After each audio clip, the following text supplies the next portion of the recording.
प्रलंबित आहेत त्या प्रश्नाला वाचा फोडण्याचं काम हे पत्रकार असेल, अनेक आमचे लोकप्रतिनिधी असेल या ठिकाणी आम्ही करत असतो। आणि निश्चित माझ्यावर खूप मोठी शहराची जबाबदारी आहे, ती माझं प्रामाणिकपणे मी या ठिकाणी जे काय आपल्या शहरासाठी आपण करू शकतो ते मी प्रामाणिकपणे या ठिकाणी मी प्रयत्न करणार आहे। आणि आपल्याला माहिती आहे अनेक प्रश्न असतील या ठिकाणी, उद्यानाचे विषय आहेत आपल्या अनेक सोलापूर शहरामध्ये जे उद्यान आहेत, उद्याने ओस पडलेले आहेत त्या उद्यानाचा विषय आहे। परत तसेच आपले जे स्मशानभूमी आहेत, स्मशानभूमी देखील या ठिकाणी जवळपास आपल्याला 60 स्मशान 50 स्मशानभूमी आहेत या ठिकाणी। त्या अगेन्स्ट आपल्याला फक्त स्मार्ट सिटीच्या माध्यमातून 14 स्मशानभूमीच्या या ठिकाणी सुशोभीकरण करण्यात आलं।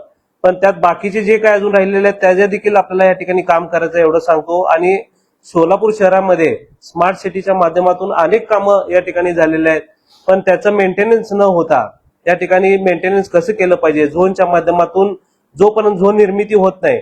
मी जेव्हा महापौर झालो मला एकच कारण का मी हातदोड भागातून मी या ठिकाणी निवडून आलो, गेले 4 टर्म झाले मी हातदोड भागाचं त्या ठिकाणी प्रतिनिधी करतो। समाजातले जे काही शेवटचे बारीक सारीक जे गोष्टी आहेत ते मला सर्व ज्ञात आहेत। आपला सोलापूर शहर सुंदर सोलापूर शहर आपल्याला जर करायचं असेल तर झोन निर्मिती होणं हे गरजेचं होतं। म्हणून एकच झोन जवळपास एक प्रभाग 4 झोन मध्ये वाटला गेला होता। त्या ठिकाणी मी जास्त काही न बोलता कामावर भर कसं देता येईल म्हणून या ठिकाणी आम्ही झोनवर या ठिकाणी प्रेशराईज करून सोलापूर शहरातले पहिला झोन सक्षमीकरण या ठिकाणी केलं।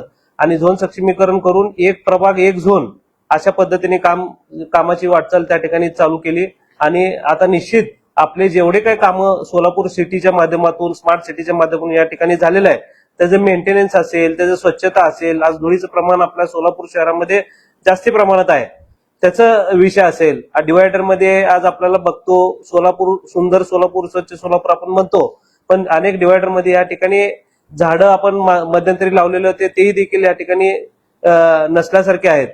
तर कुणाला आपण संस्थेला या ठिकाणी काय टॅक्स बेनिफिट देऊन शास्ती फी असेल, शास्ती फीच्या माध्यमातून आपण शास्ती फी दरवर्षी 50% माफ करतो, तर शास्ती फी 100% माफ करू, पण तुम्ही हे झाडं जगवा म्हणून आपण त्या संस्थेला जर दिलं तर निश्चित आपलं सोलापूर सुंदर या ठिकाणी दिसेल असं मला वाटतं।